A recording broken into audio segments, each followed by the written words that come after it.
Bismillahirrahmanirrahim. Assalamualaikum warahmatullahi wabarakatuh. Para peserta pengukuhan atau pembentukan Korps Dai Zakat se-Jawa Tengah yang dimuliakan Allah. Alhamdulillah kita sudah menyelesaikan session yang kedua. Sekarang ini masuk pada session yang ketiga. Session pertama sudah dibuka oleh Ketua Pimpinan Wilayah Muhammadiyah Jawa Tengah dan juga bersama Ketua Majelis Tabligh dan Dakwah Khusus. Kemudian session kedua baru saja pada zuhur sampai asar yang pematerinya dihantarkan oleh beliau Kiai Haji Dr. Hamim Ilyas MAG dan Dr. Haji Furqan LC. Ya, kita masuk pada materi yang ketiga, yaitu akan disampaikan oleh beliau yang dimuliakan Allah, Profesor Hilman Latif PhD, selaku Ketua Lazismu Pusat. Beliau akan menyampaikan materi sosialisasi dan edukasi zakat kepada umat. Saya tidak berpanjang kata, saya akan menyapa dulu kepada Prof. Hilman. Assalamualaikum warahmatullahi wabarakatuh, Prof. Prof. Waalaikumsalam warahmatullahi wabarakatuh. Ya, sehat ya, Prof? Alhamdulillah. Ini memang selama pandemi ini banyak musibah juga, ternyata Lazis yang kemudian dikerjasamai dengan BPBD, MDMC ya, dan penanggulangan bencana sangat besar sekali manfaat dan gunanya untuk umat, apalagi di masa seperti ini. Alhamdulillah, Prof. Mudah-mudahan berkah, Prof. Ilmu Amin. dan amal solehnya. Amin. Baiklah, Prof. Langsung ya, Prof. Waktunya kurang lebih presentasinya sekitar 30 sampai 45 ya. Ini sudah jam 4. Nanti biar diskusi banyak, jadi materinya kurang lebih 45 menit, Prof. Karena kalau tadi itu juga waktunya juga kurang, padahal sudah 2 jam lebih tentang fikih, zakat, dan semacamnya. Nah ini apalagi ini problem umat, ya, problem umat yang sangat penting sekali, dan polarisasi di masyarakat, banyaknya lembaga-lembaga zakat, banyaknya kepemimpinan sosial budaya yang menghimpun zakat. Nah itu bagaimana peran Muhammadiyah bisa merebut hati umat, mendapatkan kepercayaan yang lebih besar dari yang sudah-sudah. Monggo Prof. Hilman, tafadhol. Ya, Ustaz Arif, terima kasih. Syukran katsiran. Assalamualaikum warahmatullahi wabarakatuh. Waalaikumsalam warahmatullahi wabarakatuh. Alhamdulillahirabbil alamin. Alhamdulillahilladzi khalaqas samawati wal ardha wa ja'ala adh-dhulumati wan nur, tsummal ladzina kafaru bi rabbihim ya'dilun. Asyhadu an la ilaha illallah wa asyhadu anna Muhammadan abduhu wa rasuluh. Amma ba'd. Yang saya hormati pimpinan wilayah Muhammadiyah Jawa Tengah, ya, Kiai Tafsir beserta jajarannya, Ketua Majelis MTDK Jawa Tengah yang saya hormati, para hadirin dari seluruh penjuru Jawa Tengah yang menyimak acara ini, mengikuti acara pembentukan Korps Dai Zakat. Terus terang ini satu kebahagiaan yang luar biasa buat saya, karena ini adalah mimpi yang sudah kita canangkan sejak 3 tahun lalu. Ya. Sejak 3 tahun lalu kita mengharapkan ada kerjasama yang lebih intens antara Lazismu sebagai salah satu lembaga ya, di bawah Persyarikatan Muhammadiyah dengan MTDK sebagai salah satu majelis. Sampai saat ini alhamdulillah ya, beberapa kerjasama sudah dilakukan. Dan di pimpinan pusat ya, bukan hanya dengan majelis tabligh ya, yang kita punya kerjasama, tetapi juga dengan LDK ya, lembaga dakwah khusus. Itu juga sudah menjalin kerjasama beberapa kali, hampir setiap tahun. Ya. Tapi tentu saja masih ada ruang imajinasi kita yang belum terwujud. Ya. Dulu saya mencanangkan adanya dai zakat ya, yang menjadi mitra lazismu yang berasal dari majelis tabligh ataupun dari lembaga dakwah. Ya. Kenapa demikian? Ya, karena saya kira masalah zakat, infak, sedekah bukan hanya masalah fikih, ya. Bukan hanya irisannya dengan majelis tarjih, ya, tapi justru dengan banyak pihak yang punya kemampuan dan punya kesempatan untuk berinteraksi langsung dengan masyarakat. Dan itu adalah majelis tabligh maupun LDK atau MTDK, gitu ya. Nah, oleh karena itu saya menyambut baik dan mengucapkan apresiasi sebesar-besarnya kepada wilayah Jawa Tengah, ya, khususnya majelis tabligh dan dakwah khusus, karena ini yang pertama se-Indonesia ya diimplementasikan, diimplementasikan gitu ya. Idenya sudah 3 tahun yang lalu, Pak. Ya, tetapi yang mengawali adalah MTDK Jateng. Kita tahu ini Jateng ini selalu agresif ya, dan membuat orang lain iri gitu. Jadi nggak dalam waktu dekat, Pak. Dalam waktu dekat Bapak akan saksikan wilayah lain akan ikut acara ini, Pak. Mudah-mudahan. Insya Allah ya. Besok subuh juga saya ngaji di Jawa Barat ya. Kalau saya kabarkan ini, ya insya Allah mereka juga akan ikut ya. Apalagi Jawa Timur. Ya, Jawa Timur juga pastinya ya mengharapkan peran dari mitra internal Persyarikatan Muhammadiyah, yaitu salah satunya MTDK, untuk membangun kesadaran tentang bagaimana zakat di Persyarikatan Muhammadiyah.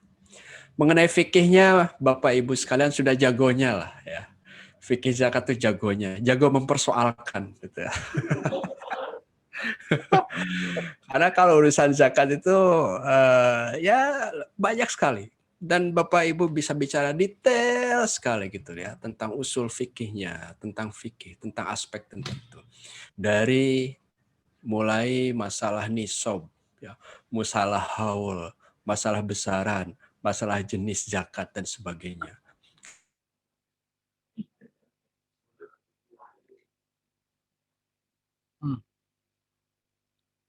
Kok? Rimaiti? Kok terputus? Prof?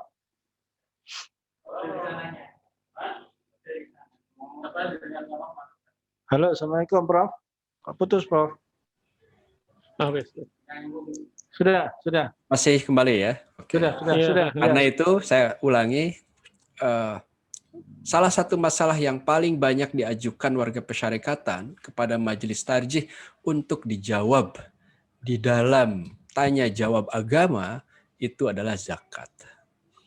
Meskipun persoalan yang paling banyak dihadapi warga persyarikatan itu adalah wakaf, ya.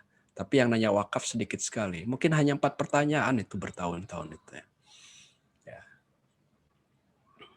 Saya kemarin cek gitu ya. Ternyata tidak banyak.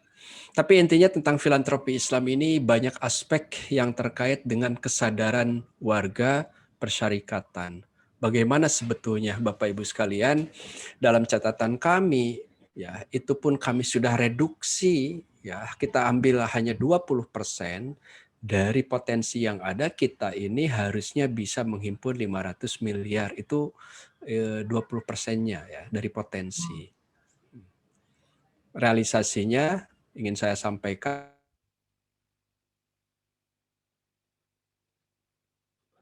Terus lagi, Bro.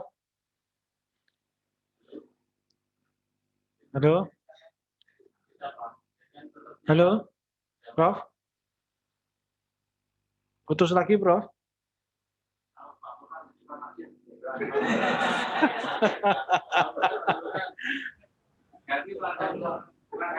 Apa sementara itu, Prof? Mungkin suara dulu, kalau pakai video agak sinyalnya kurang. Oke. Ya. Oh ya, sudah, Prof. Sudah. Kalau gitu saya ganti device-nya. Sudah bisa ya? Oke. Baik. Bapak Ibu sekalian, jadi kita ini sebetulnya masih jauh harapan ya, masih jauh dari harapan. Jadi kalau potensi minimum itu 550 miliar, kita ini baru 200 miliar. Itu pun dari warga Muhammadiyah yang saya hitung 20%. Itu ada sekian juta, kita hitung 10%-nya. Karena kita juga nggak yakin nyebut orang itu, karena tanpa data kan, kita biasanya nyebut berapa juta. Tapi intinya adalah ada aspek kesadaran yang perlu kita bangun terus-menerus. Termasuk saya kira, dan ini poin saya adalah membangun kesadaran bersama di dalam tubuh Persyarikatan Muhammadiyah. Alhamdulillah, saya kira tingkat kepercayaan publik kepada kita sudah semakin besar, semakin tinggi. Para donatur juga sudah tidak ragu ya, menitipkan dana-dana kepada persyarikatan. Dari luar, perusahaan-perusahaan juga sudah aktif bekerjasama dengan kita. Ya, akan tetapi kita juga masih perlu mensosialisasikan di kalangan warga Persyarikatan Muhammadiyah. Dan ini tentu saja PR buat kita semua. Nah, saya ingin sedikit memberikan gambaran. Sebetulnya lazismu itu apa? Karena jangan-jangan pasti juga ya hal yang harus dipahami bersama.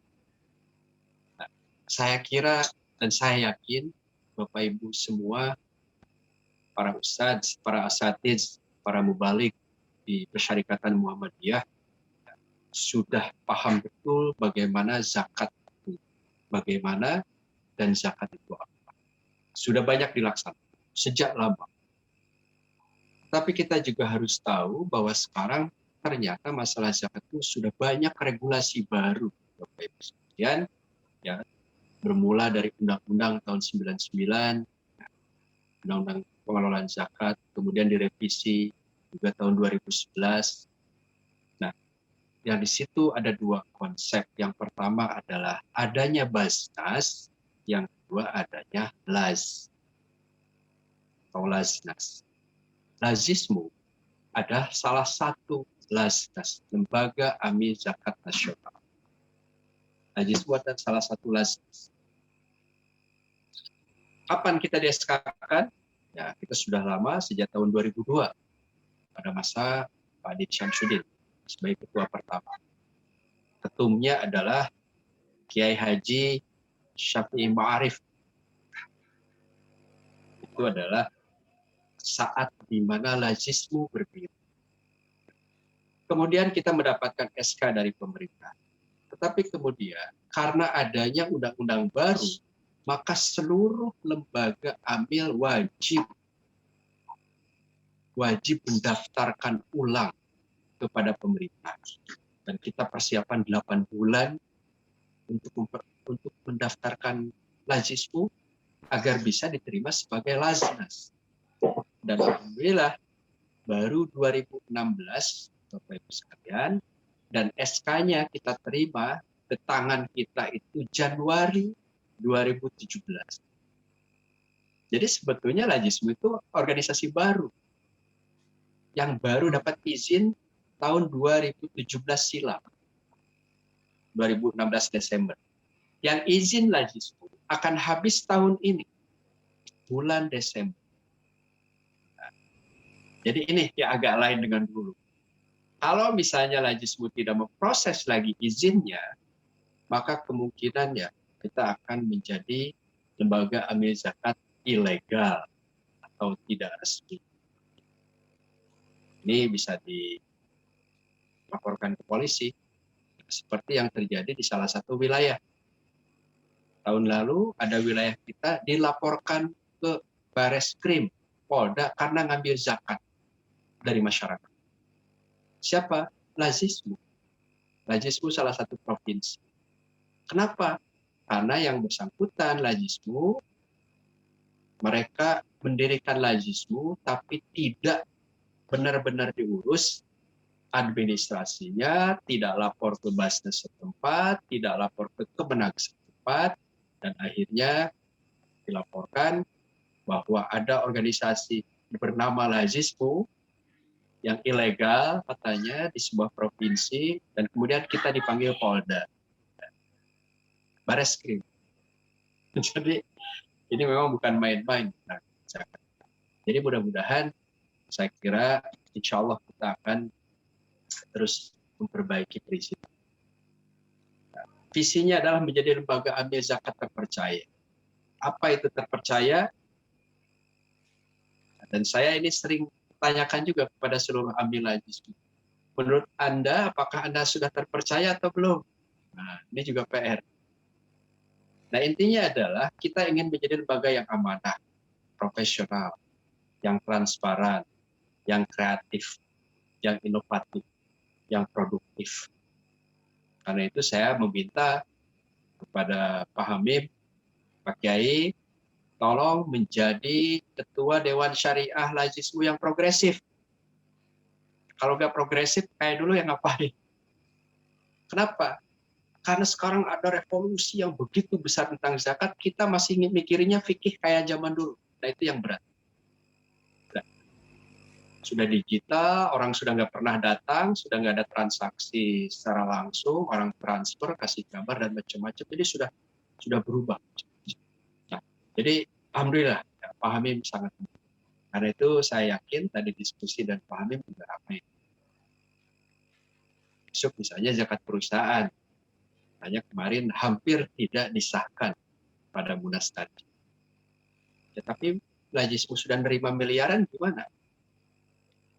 Kalau ada perusahaan-perusahaan datang mau nitipkan zakat ke Lazismu, diterima atau tidak? Kan itu jadi pertanyaan. Prof. Samsul Anwar sampai nelpon gitu ya. Ini gimana? Saya bilang sudah kami terima, Pak. Jumlahnya miliaran. Belasan miliar dari perusahaan. Nah, jadi ini Bapak Ibu sekalian, regulasinya sudah ada ya. Nah, karena itu bagaimana sebetulnya tugas kita ya.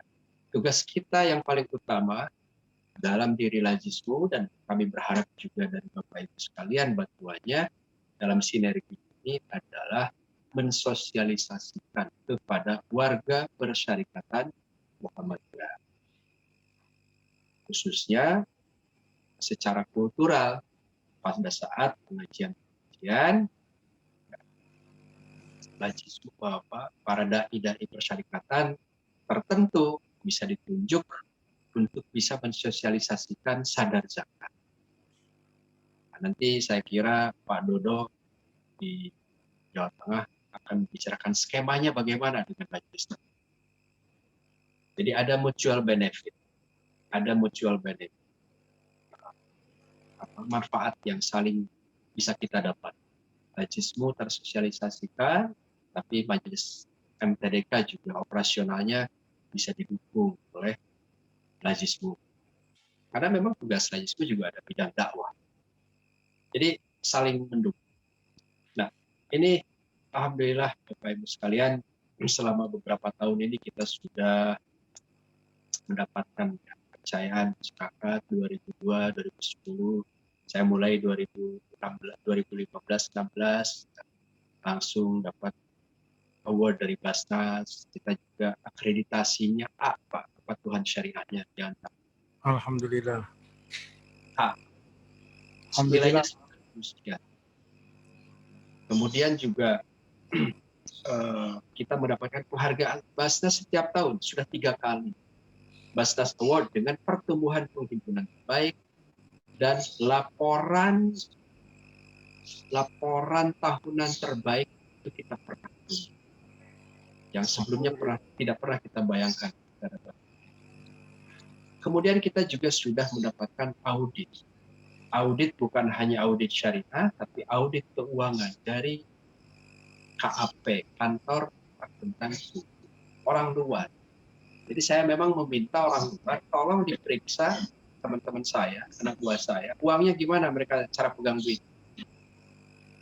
Tolong diperiksa Pak. Bagaimana Pak Herman? Apakah harus audit? Ya pokoknya saya tidak peduli dengan WTP apa, tapi saya ingin tahu dulu. Anak buah saya itu kalau pegang duit gimana? Bongkar Pak. 2017 itu habis-habisan. Pertama kalinya sepanjang sejarah audit kita undang orang luar. Kenapa? Saya ingin memberikan amanah.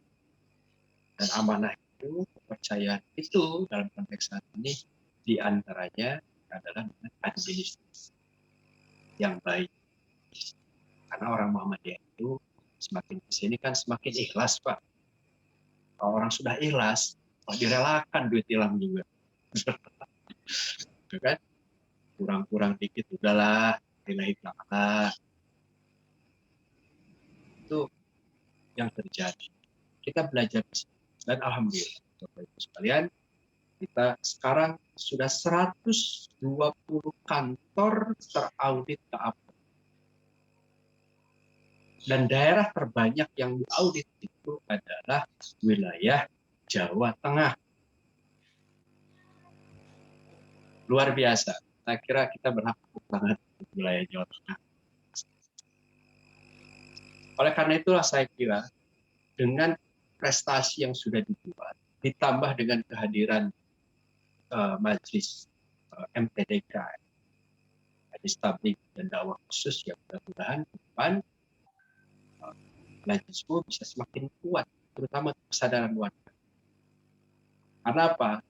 Satu-satunya lembaga yang diizinkan oleh pemerintah mewakili Muhammadiyah dalam mengelola zakat, infak, sedekah itu adalah namanya lazis. Jadi tidak ada laziza. Misalnya Aisyah, pimpinan Aisyah sudah mengurus bulan lalu untuk mendirikan kantor mayat. Monggo kita bekerja sama, saling mendukung. Kenapa? Karena saya juga sampaikan kepada Lazismu, semua aminnya di seluruh Indonesia, bahwa Lazismu bukan untuk Lazismu. Lazismu adalah salah satu unsur pembantu pimpinan yang menerjemahkan hasil-hasil putusan persyarikatan Muhammadiyah, baik di sidang muktamar maupun tanwir. Dan itu adalah dengan mendorong program-program yang dilaksanakan oleh majelis lembaga yang lain. Ini penting dicatat. Jadi kalau ada lazismu di daerah Bapak itu agak kekeh, misalnya susah bekerja sama dengan majelis, jadi jewet saja oleh pimpinan. Anda itu pembantu pimpinan. Tugasnya tolong bantu majelis lembaga yang lain. Bantu sekemampuannya. Karena lazismu juga. Alhamdulillah, pimpinan pusat lazismu menyalurkan dana 20 miliar tahun 2020 melalui majelis lembaga. Tidak dikelola lazismu. Nah, bayangin. 20 miliar. Sementara kita sudah mengeluarkan 50 miliar. Artinya apa? Kita itu ngelolanya separuh dikelola lazismu, bermitra dengan sisanya melalui majelis lembaga. Bedanya apa? Bedanya saya kira di sini adalah mungkin untuk kerja dan majelis lembaga sebagian belum bisa terlaporkan dengan baik. Kenapa? Karena belum ada tradisi yang bagus. Meskipun sesama majelis, sesama lembaga di bawah persyarikatan, misalnya nanti ya, Lazismu Jateng kerjasama dengan MTDK atau dengan MPC atau dengan MPS apa ya, laporannya tetap dong. Meskipun teman kantor ya laporan harus masuk. Meskipun tiap minggu ketemu di kantor ya tetap laporan itu resmi harus masuk. Harus ditandatangan, harus ada berita acara, harus bisa diaudit. Oleh karena itu Bapak Ibu sekalian, jadi ada banyak hal saya kira yang nanti bisa kita sinergikan antara Lajismu dengan MPD. Baik dalam program sosialisasi sadar zakat, karena di pusat sudah ada alokasi dana, mudah-mudahan di wilayah juga ada alokasi dana sosialisasi sadar zakat. Yang kedua tentu saja program dakwah persyarikatan Muhammadiyah yang secara khusus misalnya diusung oleh MTD. Ada yang kirim keluar daerah, monggo. Dakwah khusus kita apa-apa. Kalau hasil putusan muktamar, saya kira setiap majelis MTDK sudah paham betul ya. Dakwah khusus persyarikatan apa saja? Kan ada dakwah kelas menengah bawah, kelompok pikiran, kelompok minat bakat, grup-grup sepeda, geng-geng motor. Nah, itu kan dalam dakwah khusus hasil muktamar itu kan. Seingat saya itu, karena saya ikut nyusun. Jadi ini penting saya kira ke depan masuk ya. Di akhir ceramah-ceramah para dai persyarikatan Muhammadiyah mudah-mudahan selalu bisa disisipkan 1, 3-4 menit materi tentang sadar wajib mengenalkan lembaga. Dan ini kalau sudah seperti itu, kalau sudah bisa seperti itu, maka kemudian sinergi akan. Bapak Ibu sekalian, ini salah satu contohnya ya. Ada keharusan bisa mengelola Lajismu, penggalangan dana di berbagai aum besar. Dan mudah-mudahan rumah sakit seluruhnya, perguruan tinggi Jawa Tengah itu juga sudah keluarkan membentuk Lajismu agar bisa mendanai kegiatan. Mohon maaf Pak, Jawa Tengah itu daerah jarang yang mengusulkan proposal khusus, jarang. Kecuali untuk program khusus pemberdayaan dan sebagainya. Untuk majelis lembaganya gimana? Rata-rata di Jawa Tengah itu sudah didanai oleh setempat, baik oleh AU maupun Lajismu. Tapi yang tidak punya Lajismu, daerah-daerah yang lain, provinsi lain, banyak sekali usulan yang usulnya tidak begitu besar. Dan menurut kami itu bisa diselesaikan di daerah. Kenapa? Karena memang di Lajismu tidak ada keinginan untuk mendirikan Lajismu dan apalagi bekerja sama dengan majelis lain dalam bidang.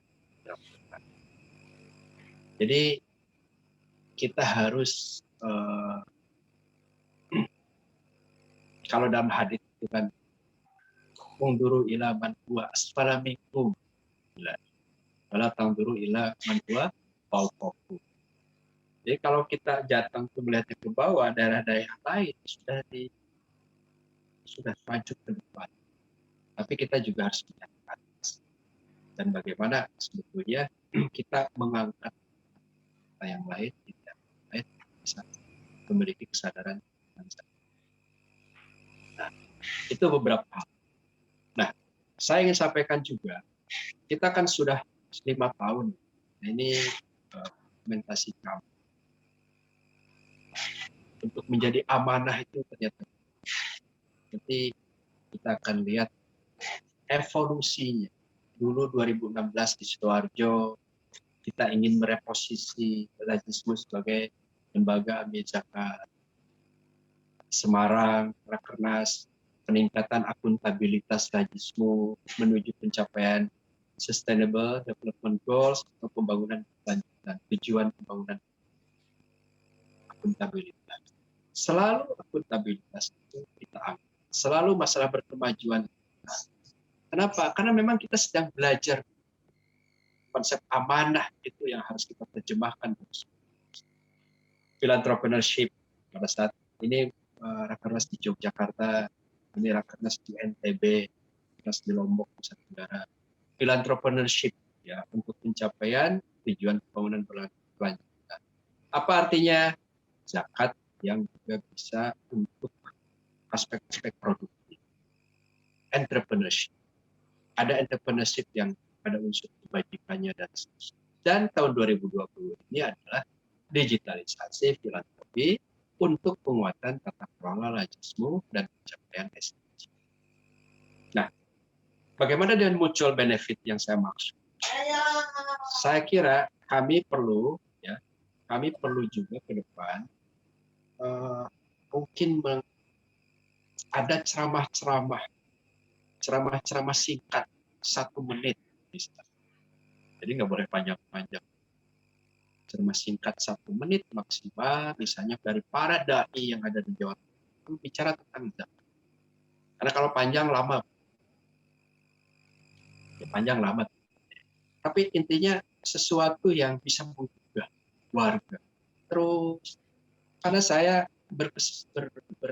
berpandangan bahwa bahkan yang disebut dengan kesadaran itu tidak bisa tumbuh. Meskipun kita wawasan keagamannya luas, tapi belum tentu kesadaran kuat. Itulah yang dilakukan Dahlan dengan murid-murid. Harus berkali-kali. Nah, kita pun harus berkali-kali nyuruh orang berzakat. Atau kita pun harus berkali-kali mengajak orang berzakat. Saya kira nanti ada banyak skema yang bisa kita bangun ya, antara Lajismu dengan ini Pak, penghargaan 2018, 2019 dapat lagi, 2020 dapat lagi. Kemudian Lajismu 2019 juga dengan lembaga amil kompeten terbanyak. Jadi banyak juga yang bisa kita dorong. Nah, mungkin kita akan perbanyak Lajismu memiliki konten sadar zakat terbanyak. Gaya Ustazah Muhammadiyah Aisyah. Dari yang serius sampai yang kocak harus ditampilkan. Semuanya kita rekam. Karena orang itu suka dengan hal semacam. Ini yang saya kira menjadi bagian yang harus kita serahkan. Mungkin terakhir Pak, sebelum ke dialog. Ya. Jadi, kemarin sewaktu pengajian. Jadi saya itu sekarang Jawa Tengah juga yang ambil inisiatif. Ya. Nah, kalau di pusat internal kita lakukan juga, tapi Jawa Tengah sudah ambil inisiatif. Saya kemarin setelah pengajian kedua, jadi kita tuh ngaji panduan dan pedoman. Kita ada belasan panduan. Lajismu itu pedomannya 1, panduannya sudah 20 lebih. Dan mungkin tahun ini akan nambah panduan lagi. Apa panduan? Contoh yang akan ditambah. Panduan tentang audit syariah. Mekanisme audit syariah. Materi audit syariah. Oh, itu banyak sekali PR kita yang harus kita. Kemarin juga saya sampaikan kepada Pak Alwi dan juga panitia di Jawa Tengah untuk kajian berikutnya barangkali selain membahas panduan, kita juga ada loh Mas Alwi materi-materi yang agak ringan lah. Apa? Doa-doa filantropi Islam. Oh, mau berzakat nyari rezeki, gimana berdoanya dapat rezeki, doanya gimana, mau bayar zakat doanya gimana, menerima zakat, menyalurkan. Kita menerima sebagai amil apa, menyalurkan bagaimana. Itu ada doa-doanya kan. Kita juga perlu. Nah, ini belum ada kurikulumnya Pak. Nah, mungkin nanti ada juga dari salah satu majelis yang bisa menyusun doa-doa filantropi Islam, saya sebut kayak gitulah. Dari memahami rezekinya, dan itu panduan kehidupan praktis. Jangan sampai kalau berdoa sapu jagat semua. Ya. Ada orang datang titip, ini saya pernah ceritakan. Saya dipanggil seseorang untuk menerima zakat. Tapi memang harus datang saya sendiri. Kita yang bersangkutan minta Pak Hilman sendiri yang ambil, oleh orang lain. Ketika saya ditelepon, saya di WA itu saya sampaikan, baik Pak, Bapak nggak usah ke kantor saya. Saya yang akan datang ke rumah Bapak. Bapak ada jam berapa? Habis Jumatan ada Mas. Jam 2 atau setengah 3 saya. Baik. Saya telepon pagi. Jam 7 WA.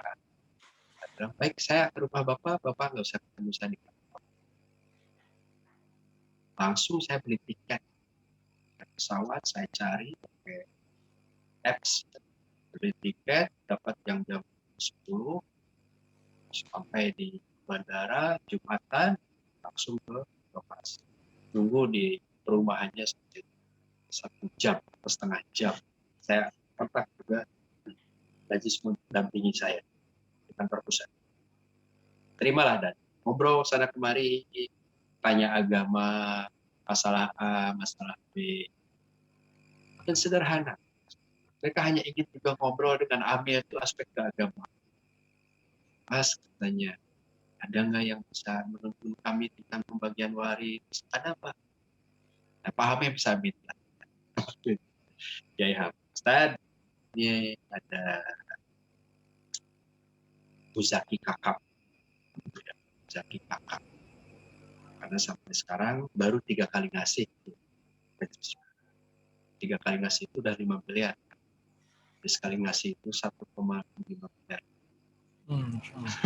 Makanya saya datang ke rumah, gitu kan. Beli tiket langsung, begitu beliau kontak ingin ketemu, saya langsung beli tiket pesawat. Kenapa? Saya sudah tahu ya. Dan beliau baik sekali. Nah, kemudian ketika bertemu dengan orang yang bersangkutan di rumahnya, doa ya. Setelah tanya tentang waris, wah ya Ustaz, nanti saya kenalkan. Saya minta pahamin. Janjian, pas di Jakarta, saya minta ke rumahnya. Nah, ini juga PR sebetulnya. Karena Amir itu nggak punya wawasan agama yang cukup, Pak. Padahal Buzaki itu kadang-kadang ngobrol bukan zakat saja. Tanya yang lain-lain. Nah, ini satu.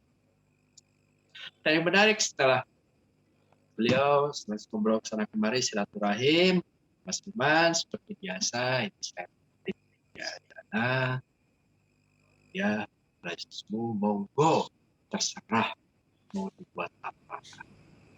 Saya ingin juga masjid, bantuan masjid, monggo bukan oleh teman. Terima kasih Bapak, kita masjid, dan ketika pulang, kami minta tetap saya. Mas, kita berdoa dulu sebelum pulang. Bapak, mari kita berdoa. Oh ya, terima kasih Pak. Senang sekali beliau Pak. Didoakan oleh kita. Senang. Berdirilah. Kita belum angkat tangan, dia udah angkat tangan. Saya minta, Mas baca Pak. Baik, terima kasih Bapak. Sudah tambah rezeki dan seterusnya. Dibacalah doa. Doanya doa sapu jagat. Ya. Jadi doa-doa spesifiknya nggak muncul. Kenapa? Ya saya yang tahu, Bapak Ibu tahu. Karena Ustadz mungkin. Tapi kalau jamaahnya mungkin tidak terlalu paham doa-doa itu isi apa, dia amin dan senang sekali. Alangkah baiknya bila sampai hal semacam itu pun kita pandu rame-rame. Saya betul-betul mengharapkan bantuan juga nih dari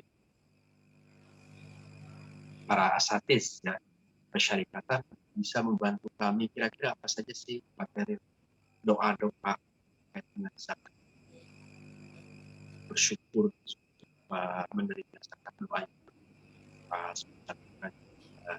dan seterusnya.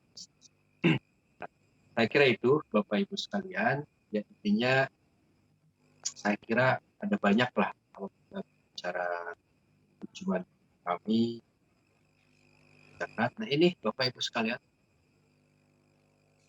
Anda bayangkan kantor kita dari 20, saya menjabat Lajismu itu 120 kantor Pak. Sekarang kantor layanannya 1019. Ngurus cepat. Saya pengennya kalau 1019 kantor ya donaturnya 1 juta lah. Nah ini kan tumbuhnya kantor yang tinggi kita harapkan jumlah buzakinya terus. Kita baru puluhan ribu Pak. Buzaki yang tercatat baru puluhan ribu. Nah kantornya di daerah sudah 220.000. Sementara kantor provinsi kabupaten itu 500. Kita masih separuh. Ya. Tapi untuk wilayahnya provinsi sudah. Nah, ini pun masih ada yang belum ter-SK. Itu yang saya maksud. Mudru ila bantua asfala minkum. Nah, di daerah-daerah lain Pak, masih berproses, masih tumbuhnya. Saya kadang-kadang bertanya, ada apa? Tapi kita dorong, kita semangat juga. Itu bisa bersemangat. Nah, saya kira itu, dan ada program Pak, insya Allah ya ke depan ini yang saya sampaikan, kita juga bermitra dengan BPKH.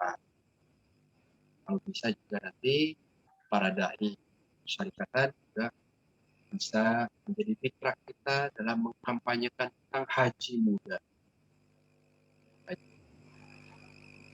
Mudah-mudahan insya Allah tahun 2021 ini kita juga akan mendapatkan amanah baru dari BPKH untuk program-program dakwah dan ekonomi yang jumlah dananya agak besar. Jadi intinya banyak Pak yang bisa kita sinergikan ke depan. Apa sih lajisme itu dan bagaimana mendorong warga persyarikatan untuk bisa lebih dekat kepada lajisme. Ada satu dua isu yang mungkin relevan sebelum saya. Misalnya, lajisme itu dikenal juga dengan infak terikat. Ada zakat secara umum, ada infak secara umum, ada bantuan kemanusiaan secara umum, tapi juga ada infak terikat. Infak terikat itu apa? Nah, yang dipahami di kita pahami. Tapi intinya, kalau saya punya saudara di Jawa Barat yang saya perlu bantu, sekolahnya, biayanya, saya kirim ke Lajis. Pas saya titip dana Lajismu Kabupaten K. Oh ya Pak Helman, silakan potong sesuai Lajis 12,5%. Tapi saya yang sekian, saya ingin Anda coba bantu saya mentasarufkannya kepada keluarga A di desa C. Oh baik Pak. Kalau misalnya saya kirim 5 juta, dia potong 12,5%, berarti ada sekian. Nah itu yang dialokasikan. Jadi ternyata bisa. Zakat muqayyadah itu juga bisa. Ada orang berzakat, ada zakat umumnya, tapi juga ada zakat karena ada kebutuhan khusus. Dia ingin melibatkan najis mumpah, saya titip dana zakat. Tapi ini muqayyad. Jadi bisa ke Kabupaten A, di sana keluarga yang sedang membutuhkan dan saya terbantu. Tetapi secara bertahap. Misalnya ada seorang bapak berinfak pada 10 juta sebuah keluarga yang punya anak di situ di sekolah, nah, dia titipkan beberapa kali, misalnya tolong dibayarkan secara 3 kali secara bertahap. Karena kalau saya kasih langsung pasti habis. Nah itu contoh-contoh materi yang bisa mendorong orang. Nah terakhir, Bapak Ibu sekalian, meskipun agak terlambat, tapi tidak ada kata terlambat ya buat kita semua. Saya yakin sebagian dari Bapak-Bapak, Ibu-Ibu sekalian yang bekerja sekarang mau ngisi SPT tahunan pajak. Saya dalam waktu dekat akan minta kelanjutan. Mas, mari saya zakat berapa minta ke meskipun dulu udah dikasih, dia udah hilang. Kenapa saya bisa sertakan itu dalam SPT tahunan saya? Oke, pengurang penghasilan pajak. Ini juga penting karena lajismu diakui oleh Kementerian Keuangan. Itu juga harus kalau tidak dalam ceramah, saya kira agak lama. Itu bisa disampaikan dan mendorong untuk berzakat tahun ini itu secara maksimal dapat kwitansi 2 atau 3 ya, zakat malnya terutama sudah insya Allah tahun depan ketika pemerintah dengan semangatnya narik zakat di semua lini ya kita masih bisa dibuka dari zakat. itu juga bisa. Nah, saya kira itu Bapak Ibu sekalian beberapa hal yang mekanisme yang mudah-mudahan sinerginya bisa terus berkembang. Dan saya senang sekali dengan istilahnya korps dan zakat. Nah, ini pertama di Indonesia, dan saya kira ini akan menjadi cikal bakal dari pengajian zakat dalam masyarakat. Demikian Pak Kiai, Ya. Alim, saya kembalikan. Billahi taufiq wal hidayah. Wassalamualaikum warahmatullahi wabarakatuh. Waalaikumsalam warahmatullahi wabarakatuh. Jazakumullah khair katsiran Prof. Hilman yang sudah menyampaikan ilmu tentang filantropi Islam yang sangat luar biasa, sudah tidak konvensional lagi tapi sudah moderasi atau modernisasi filantropi Islam. Prof. Hilman menyampaikan banyak sekali hal, ya, di antaranya mulai dari cita-citanya mensinergikan antara dai Muhammadiyah dengan gerakan ZIS Muhammadiyah, kemudian juga membawa perkara zakat wakaf itu tidak semata-mata fikih atau tarjih yang sudah ada yang membidangi, tetapi manajemen yang dikelola dengan cara profesional, inovatif, terpercaya, dan semacamnya. Sama ini Prof, di MTDK Majelis Tabligh Dakwah Khusus Jawa Tengah itu punya channel YouTube Prof. Nanti juga sebenarnya sudah kita komunikasikan ke Lazis Jawa Tengah untuk bisa memberikan running tag atau apa, menyisipkan iklan-iklan dan semacamnya itu di channel YouTube, namanya channel Jateng Ngaji, Prof. YouTube. Jadi Siap. penceramahnya itu dari se-Jawa Tengah, walaupun mungkin subscriber sama penontonnya ya masih masih terus kita perjuangkan supaya penontonnya juga banyak dan memfasilitasi potensi-potensi dai di Jawa Tengah. Kemudian juga ini Prof, sambil menunggu beberapa yang mau ditanyakan nanti dari audiens yang ikut Zoom dan peserta di lokasi, sebetulnya kita sendiri nih Prof, ini kan prestasi yang tadi Prof. Hilman sampaikan dan penghargaan itu kan luar biasa, tapi kita sendiri ini belum banyak tahu Prof. Apa tidak disosialisasikan atau dicantumkan di dalam flyer atau background atau iklan lah, dalam tanda petik iklan, supaya meningkatkan kepercayaan. Seperti prestasi dan penghargaan yang luar biasa ini loh Prof. Apa memang belum begitu disosialisasikan ke umat ya Prof? Bagaimana Prof? Halo? Terus. Baik. Iya, sambil menunggu dari audiens. Terima kasih. Ya alhamdulillah Pak.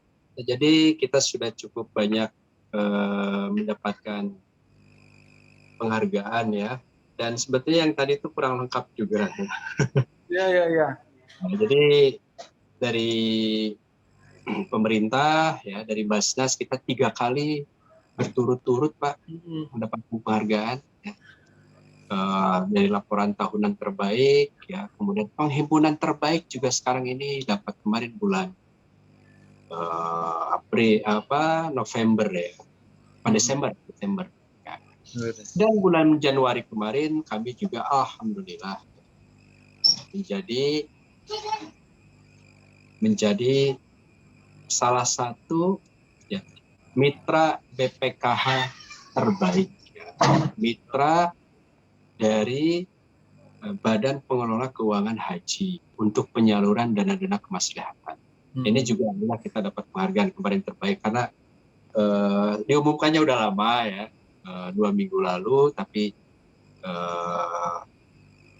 Ya kita menunggu dulu ijazahnya ditandatangani Pak Anggito Abimanyu ya. Sudah sampai. Jadi alhamdulillah Pak. Jadi sebetulnya tingkat kepercayaan publik kita sudah cukup luas, terutama di luar. Nah, sekarang bagaimana kita mempererat di dalam. Nah ini mungkin yang juga tugas bersama. Ya, ya Prof. Terima kasih Prof. Kemudian kita coba cek dari jamaah Zoom yang mau bertanya atau mendiskusikan dengan Prof. Hilman. Dipersilahkan dari Pak Marianto. Kemudian Gerobokan. Monggo Pak Marianto. Nggih, saya Assalamualaikum warahmatullahi wabarakatuh, Pak Prof. Kami dari Gerobokan, anggota Majelis Tablik Khusus. Sebentar Pak Marianto, mau cek dulu soalnya ada WA masuk itu suaranya kurang keras Prof. Hilman, sama ada ekonya menggema. Itu masukan dari itu Prof. Hilman. Suaranya mungkin agak dikerasin suara Prof. Hilman itu. Baik. Nah, suaranya dinilai ini ada masukan itu suaranya kurang keras begitu. Atau kurang dekat atau bagaimana suaranya Prof. Hilman? Suaranya sudah jelas. Udah, ya. Monggo Pak Marianto. Nggih, siap. Dari Majelis Tablik Khusus Kabupaten Gerobokan, Pak Prof. Nggih, Ustaz. Nyun sewu. Jadi kita semangat sekali dengan ikut workshop ini. Subhanallah, ternyata Lazismu sudah mendapatkan berbagai macam penghargaan. Itu menunjukkan bahwa Lazismu profesional, inovatif, dan insya Allah baiklah gitulah bahasa sederhananya. Gini Prof, lain ladang lain ilalang gitu ya Prof. Jadi masing-masing daerah pasti punya kultur masyarakat masing-masing. Dan kami yang di daerah itu tingkat agnianya mungkin tidak sebanding dengan yang di kota-kota besar. Tapi kami ingin belajar bagaimana yang pertama cara melobi, Prof. Cara melobi para agnia itu. Kadang agnia itu ya pengennya zakat atau kadang belum sadar zakat. Tapi mati nggih. Nah, lanjut Pak Marianto. Lanjut. Kadang perlu digotek gitu loh, perlu disenggol gitu ya. Nah, caranya bagaimana, mungkin tata bahasa kita memulainya seperti apa untuk mendekatkan diri kepada para agnia itu sehingga dia beliau itu tersentuh dengan cara bicara kita. Cara lobbynya gimana Prof? Pertama itu. Yang kedua yang kami tanyakan adalah mungkin apakah perlu ada kegiatan-kegiatan tertentu yang mereka bisa terlibat sehingga kita sudah ada kedekatan hati dulu gitu. Nah, kegiatan-kegiatan apa yang pas bagi orang-orang yang sibuk, orang-orang yang banyak kegiatan, orang-orang kaya itu kan biasanya sibuk ya Prof. Orang sibuk, waktunya terbatas. Nah, kegiatan-kegiatan apa yang mungkin bisa kita adakan yang mengingat waktu mereka itu sempit, tapi kita bisa masuk gitu. Hanya dua itu, Prof. Pertama, cara melobi. Yang kedua, kegiatan apa yang paling pas untuk mendekatkan hati-hati kita itu dengan mereka-mereka yang sibuk-sibuk itu, Ustaz. Begitu, Prof. Terima kasih. Ya, terima kasih banyak, Pak Marianto. Pertanyaannya sangat mendasar sekali, kasus-kasus di lapangan. Kemudian, yang berikutnya, sebelum ke Prof. Hilman, dari jamaah Zoom, ada? Dari daerah lain, mungkin dari Pak Khairul, Kendal. Khairul Anwar, ya, Khairul Anwar dari Kendal. Padahal Ustaz Khairul itu dari sini kelihatannya pulang malah ngikutin Zoom ya. Masya Allah. Monggo Pak Khairul.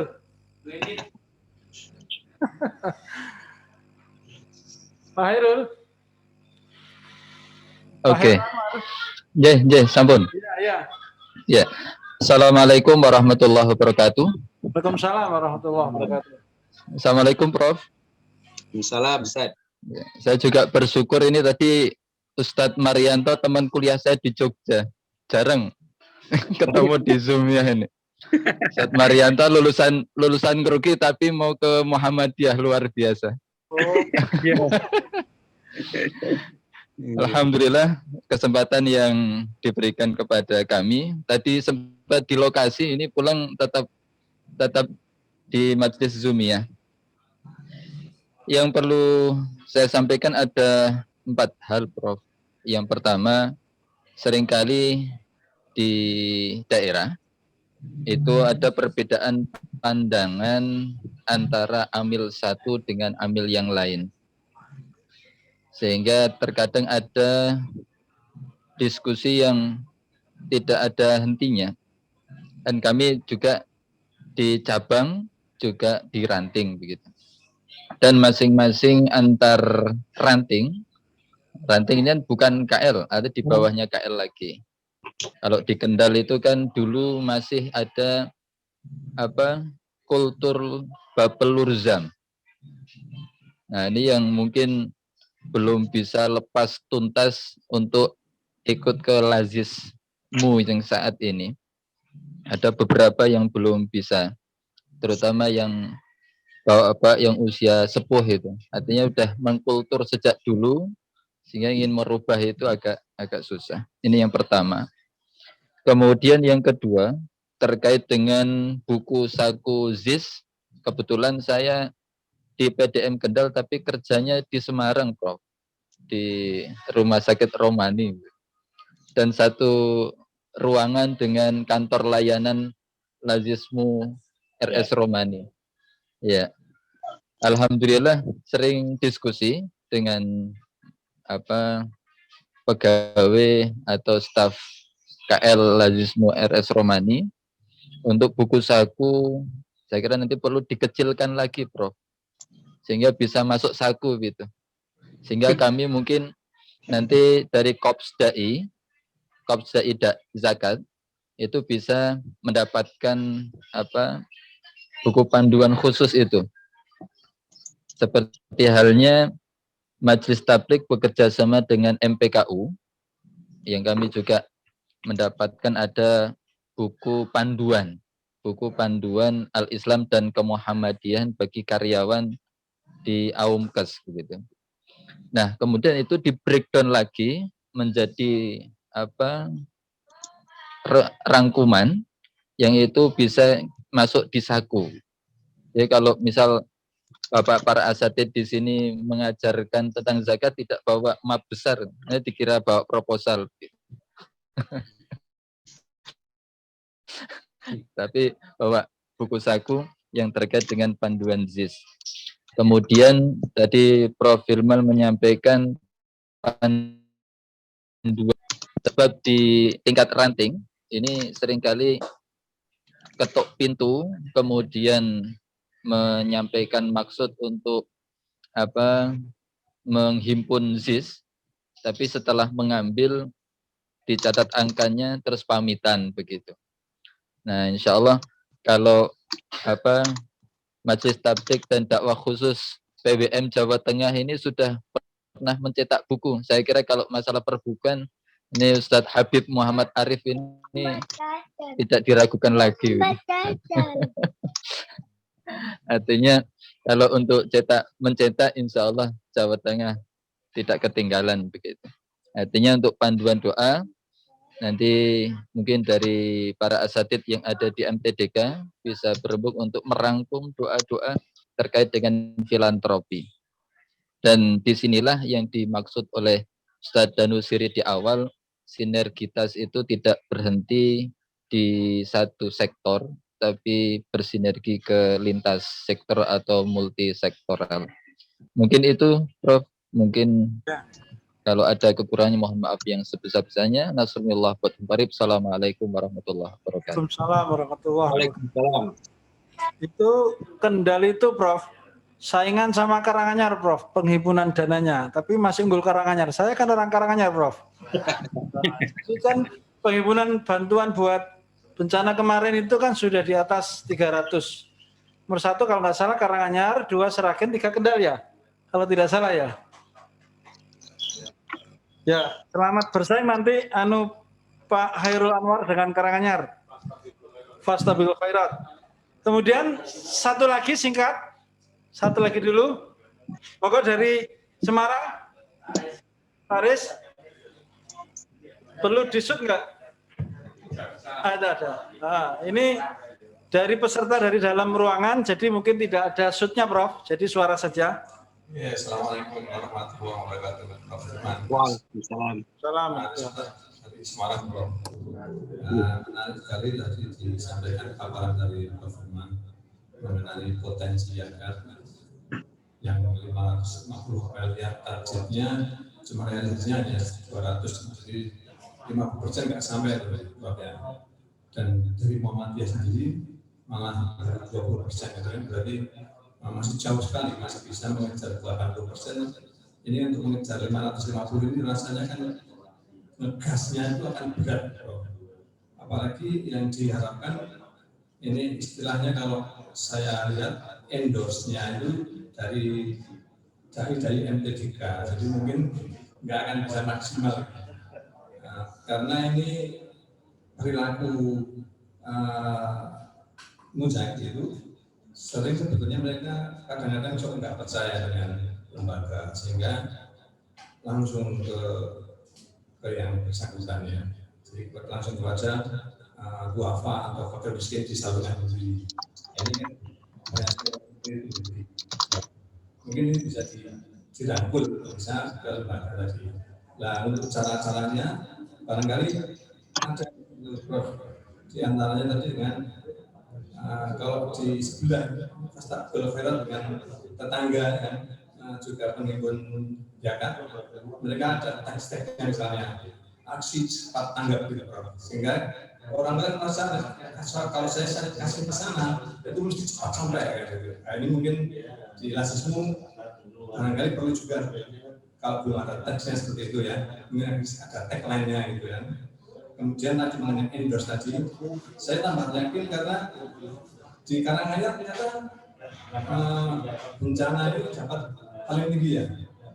Saya yakin endorse-nya, ya. Jadi barangkali salah satunya endorse Habib Muhammad Tarif ini. Dan mungkin bisa dicari mungkin, Prof, endorse dari milenial misalnya, milenial mungkin ada. Ini mereka kan berhidup itu kan banyak sekali dananya. Ini kan potensi zakatnya juga banyak. Kemudian ada endorse yang dari keluarga misalnya. Ini untuk meraih potensi yang 550 miliar tadi, Prof. Terima kasih, Prof. Assalamualaikum warahmatullahi wabarakatuh. Waalaikumsalam warahmatullahi wabarakatuh. Terima kasih Jazakumullah Ustaz Aris dari Semarang terkait bagaimana caranya trik untuk mengendorse supaya bisa menuju sampai di atas 500 miliar itu bagaimana. Langsung aja, Prof, nanti kalau ada yang kelewatan nanti saya ingatkan.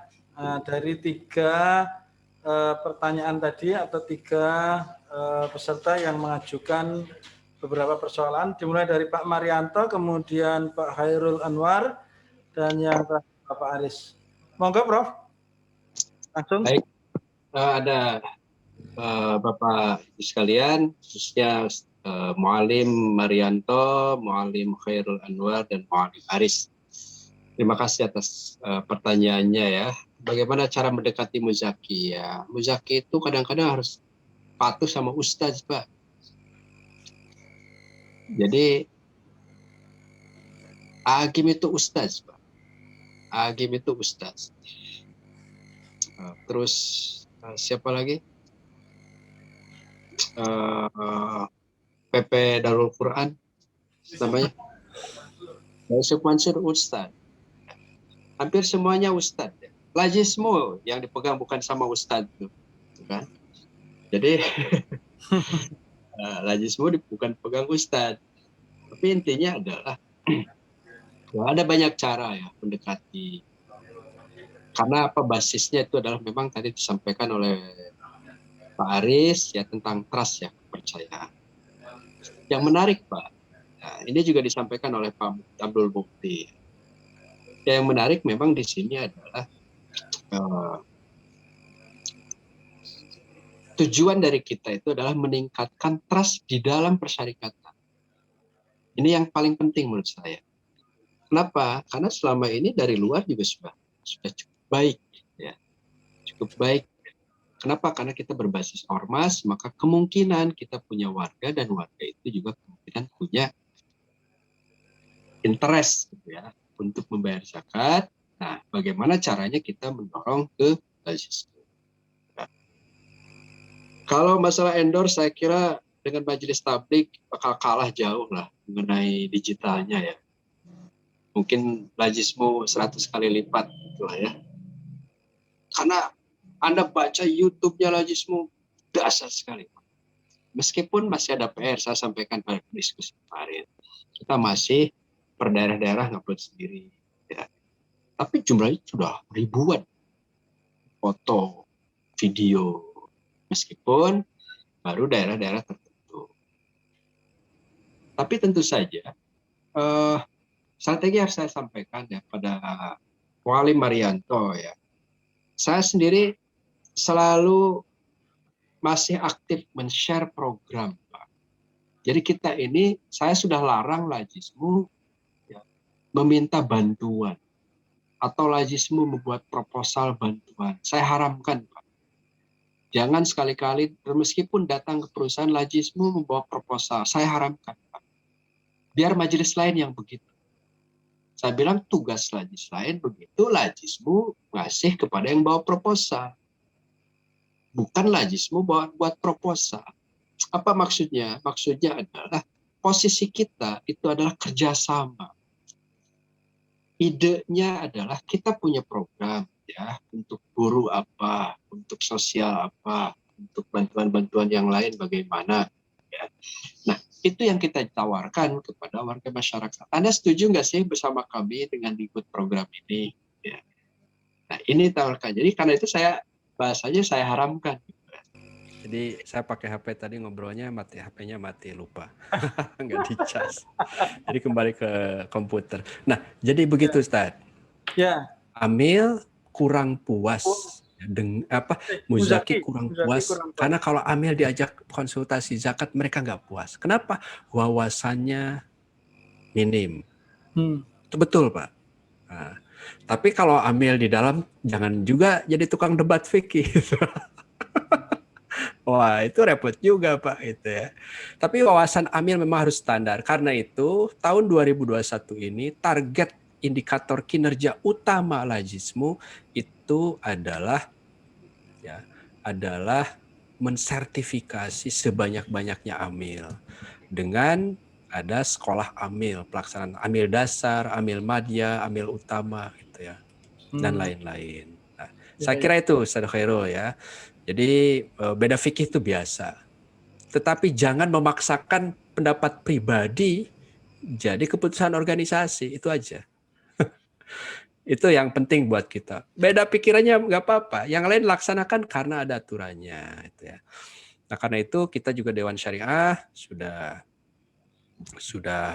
ada, sering konsultasi dan sering ditanya. Nah mengenai buku fikih ya untuk tablik, buku saku, insya Allah Pak kami segera follow up. Kita diskusikan dengan teman-teman dan ini penting ya karena tidak semua tahu ya lazismu itu seperti apa sebetulnya. Kemudian juga untuk panduan doa-doa ya dicetak ya tentu saja kalau sudah ada materinya ya. Dan ini juga bukan hanya dicetak ya, panduan doa-doa itu akan menjadi materi sekolah Amil dasar nanti. Sekolah Amil dasar itu wajib Pak. Orang yang di depan itu sudah harus bisa berdoa pasti ya. Front office, orang yang nanya A, B, C, D. Mas zakat mal itu apa? Oh sebentar Pak ya, nanti saya cari dulu. Wah itu kan sudah yang dasar-dasar sekali itu muzaki itu ya mohon maaf Pak, banyak muzaki ke kita itu wawasan fikihnya memang terbatas. Bahkan sebagian tidak tahu infak dengan zakat itu apa bedanya. Tapi mereka titip dananya puluhan juta. Gitu ya. Bahkan belasan juta, ratusan juta. Nah, kalau ngomong fikih itu mereka nggak paham. Dan kadang-kadang mereka itu ingin tanya gitu ya, kepada Amil. Nah ini Pak yang sering terjadi. Nah, saya kira itu. Kemudian muzaki kurang percaya ya. Saya kira alhamdulillah ya. Memang tugas kita ini, Lajismu itu tidak dipercaya publik luar atau tidak dipercaya warga persyarikatan? Itu pertanyaan saya. Karena itu tahun 2021 akan muncul, Pak. Siapa ya yang pernah berzakat di Lajismu, siapa yang belum pernah. Ya, termasuk juga pimpinannya. Kita laporkan ke pimpinannya lagi gitu ya. Nggak usah tampil, nggak usah dipublish keluar. Kasih laporan nih ke Pak Tafsir, Ustaz, ini loh yang pernah berzakat di Lajismu, nama-namanya dari Jateng. Ya. Ini loh yang di pusat, ya, nggak usah keluar lah. Karena saya khawatir, ya, itu justru dari dalam kita kurang dipercaya. Ya. Ya. Kalau kami kan beda ya, kami kan di Jakarta. Jakarta itu kan tempat orang berkumpul, simpatisan, Pak. Ya, simpatisan. Simpatisan itu apa? Ya mereka itu nggak pernah aktif di Muhammadiyah, tahu Muhammadiyah gerakannya ini, pernah lihat Muhammadiyah, pernah lihat di TV, kadang-kadang lihat pengajian Muhammadiyah. Tapi apa, kakeknya pernah di persyarikatan, ibunya pernah ngurus TK Aisyah, ya. Bapak ibu kakeknya pendiri SD Muhammadiyah di mana, itu para eksekutif di Jakarta itu banyak yang seperti itu, Pak. Ya. Jadi memang unik, Pak. Nah, sekarang tingkat kepercayaan. Karena ini juga harus kita pelajari, Pak. Bagaimana sebetulnya kepercayaan itu bisa kita tingkatkan. Karena apa? Karena kita juga punya muzakir tradisional ya, yang percayanya itu sudah di atas rata-rata. Ada muzaki kalau Ramadan tuh setiap hari kirim dana 30 juta. Setiap hari. Setiap hari, Pak, habis taraweh dia muncul, masuk rutin. Ada juga yang setiap bulan ngasih 100-200 juta, ada. Dan ada juga yang nggak mau diurusi, Pak. Diurusi, Pak, ini kita kasih dokumen ini. Kan saya minta, tolong Bapak A dikasih dokumen ini. Itu nggak mau deh. Sudahlah. Saya sudah percaya Mas 200% sama Anda. Nggak usah Anda kirim-kirim kwitansi sama saya. Apa sudah, nggak usah. Itu banyak di Jakarta Pak yang gitu. Dan titipannya itu di atas 100-an. Dan rutin. Dan setiap tahun terdeteksi betul. Nanti Ramadan tiba-tiba. Tiap malam, Pak, ada orang. Ada yang tiap hari juga, gitu ya. Tiap hari.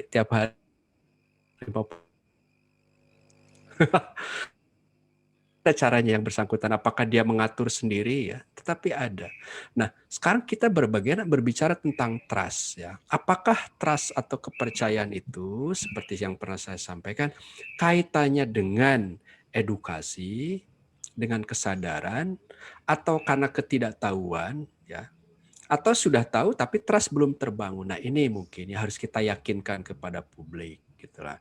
Tapi tentu saja untuk membangun trust itu tidak mudah ya. Karanganyar sekarang untuk masalah kemanusiaan oke, ya.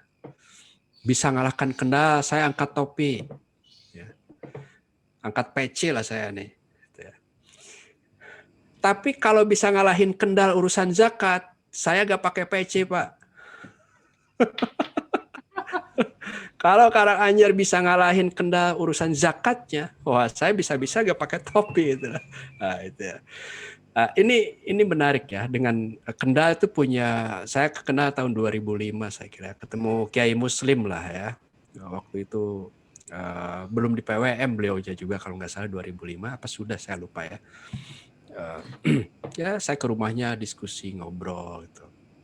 Kekuatan Kendal itu ada pada mobilisasinya, zaman Bapelur Zam ya. Dimobilisasinya luar biasa. Firm, tegas Pak keputusannya, dan itu yang kita perlukan.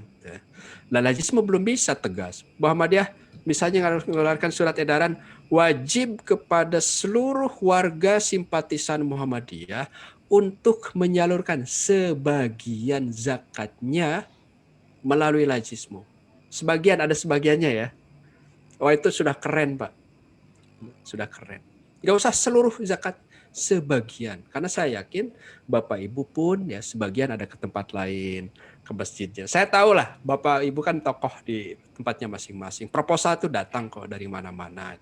Ke rumah saya ketua Lajismu pusat, pasti zakatnya ke pusat. Ya.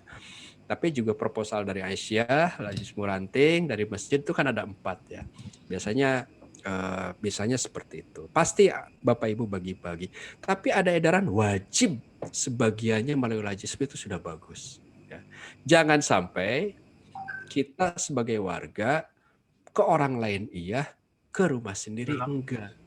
Oh ada rumah bocornya, ya kalau ada bocor ditambalin lah. Kita bantuin nambalinnya. Jangan rumah sendiri ditinggalin, itu saya kira bukan prinsip yang bagus. Nah, ini saya kira yang terus-menerus kita kampanyekan. Ya mudah-mudahan Bapak Ibu sekalian dukungan kepercayaan semakin meningkat gitu ya. Kita juga insya Allah kerjasama bukan hanya dengan internal tapi dengan eksternal, dengan lembaga filantropi yang lain juga sama ya. Mudah-mudahan lah. Saya kira dengan keberadaan Majelis Korps Dakwah, Korps apa tadi itu? Zakat. Iya. Tulisannya ya, Korps Mubalik. Mubalik zakat. Zakat gitu ya. Dai zakat. Nah, itu akan, saya yakin Pak, saya yakin ini akan apa ya? Menjadi gelombang ya. Ini akan menjadi gelombang karena ini gerakannya sudah kuat, apalagi menjelang Idul Fitri, menjelang Idul Adha akan saya sampaikan juga di tempat yang lain, termasuk besok di Jawa Barat ya, bahwa sudah harus ada ya semacam ini. Tinggal kita imbangi juga dengan Lajismu pusat dan Lajismu wilayah, bagaimana apa saja yang dibutuhkan, instrumennya, yang digitalnya bagaimana, yang offline-nya seperti apa akan kita siapkan. Saya kira itu Bapak Ibu sekalian, sekali lagi ini sebuah gerakan yang luar biasa. Saya sangat mengapresiasi ini dan saya yakin dengan adanya ini ya, satu program Lajismu punya pusat, ini programnya punya pusat ini. Sudah direalisasikan Jawa Tengah gitu ya. Dan ini tinggal menunggu efeknya ya, multiplier efeknya ke Lajismu yang lain se-Indonesia. Saya kira demikian dari saya kembalikan kepada Mu'alim Arif, moderator. Ya, terima kasih banyak Prof. Masya Allah banyak sekali ilmu dan pencerahannya ya.